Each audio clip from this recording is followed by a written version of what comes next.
สดีครับท่านผู้ชมทุกท่านครับผมคลิปนี้จะมาเย็บรองเท้ารีบอกนะครับรีบอกลันนิ่งคุณผู้หญิงนะครับผมเย็บอย่างนี้เลยครับผมอันดับแรกก็ต้องลงกาวใหม่ครับทากาวครับผม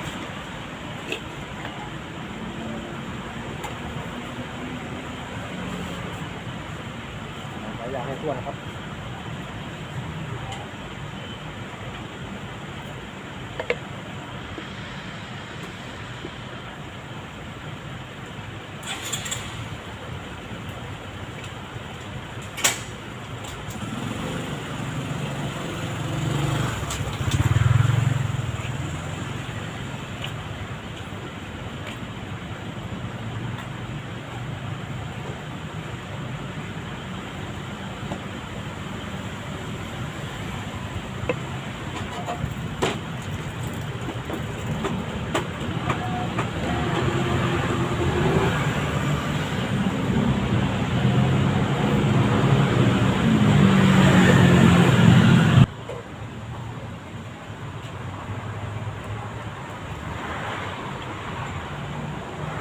ไหนๆจะรู้แล้วของราคาแบบดีๆนะครับ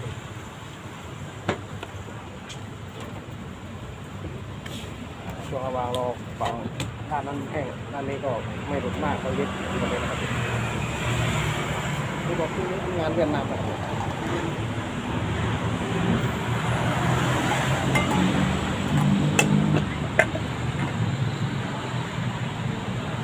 ผมว่าซื้อมาได้8 เดือนครับผมมาทำอะไรดีครับ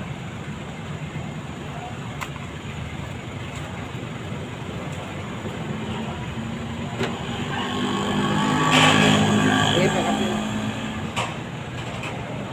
สีได้ที่เอฟก็คมเกินกับสีใบตองนะครับผมติดขอบบนด้วยนะครับพื้นมันเป็นพื้นชั้นเดียวนะครับแต่ทางสีมา2 สีแค่นั้นเลยเบานิ่มสบายครับพี่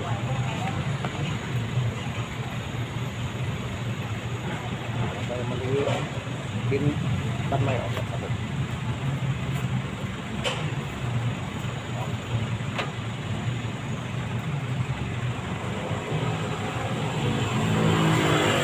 ดินด้านข้างทีหน่อยก็ใช้กาวร้อนแต่งครับ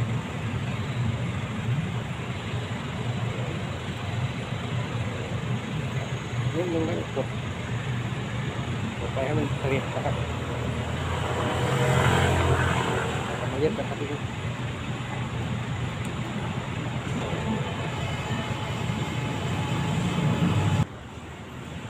ย็บกันครับพี่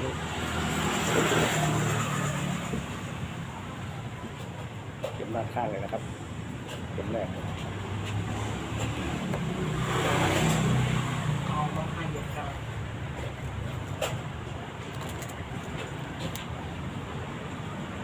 ขึ้นมาสูงนิดนึง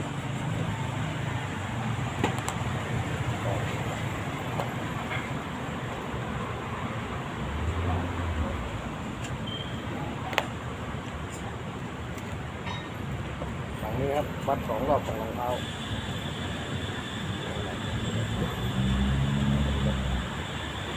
กดคมด้านในรองเท้าเข้าไป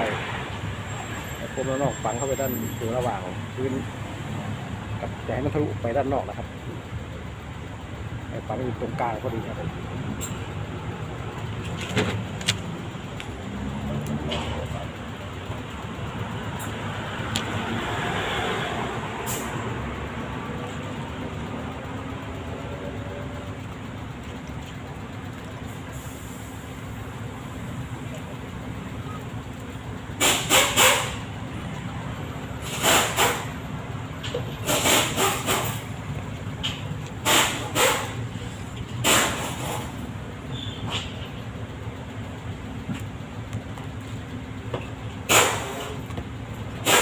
ตัวนี้ได้ครับ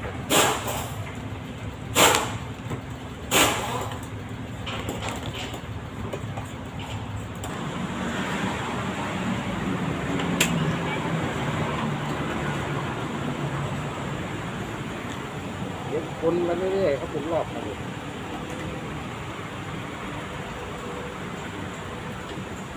คู่ไหนนิ่มหน่อยก็ไม่ต้องออกกำลังข้อมือมากคู่ไหนแข็งต้องข้อมือแข็งๆมากนะครับ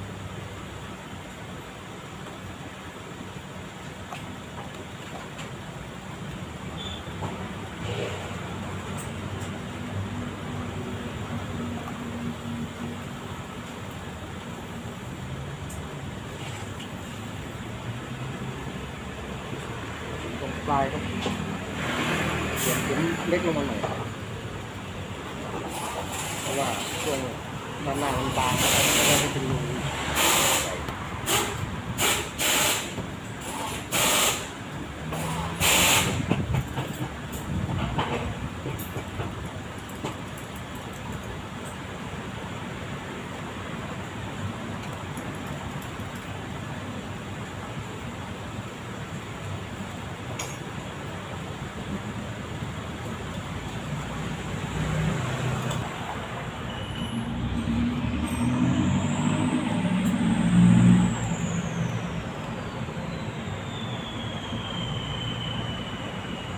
ช่วงหัวระวังนิดหนึ่งนะครับระวังกินแทงมือไม่เลย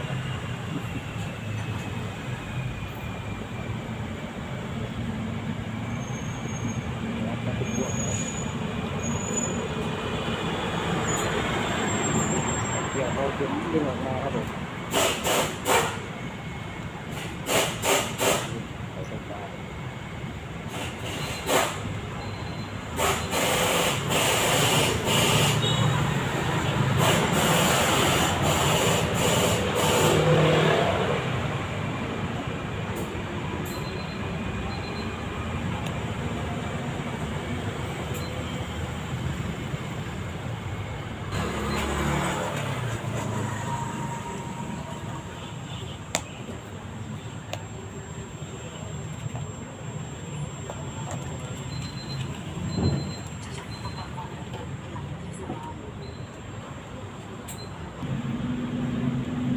แล้วเรามามัดกับตรงนี้เป็นสุดท้ายเป็นอย่างนั้นดึงออกมา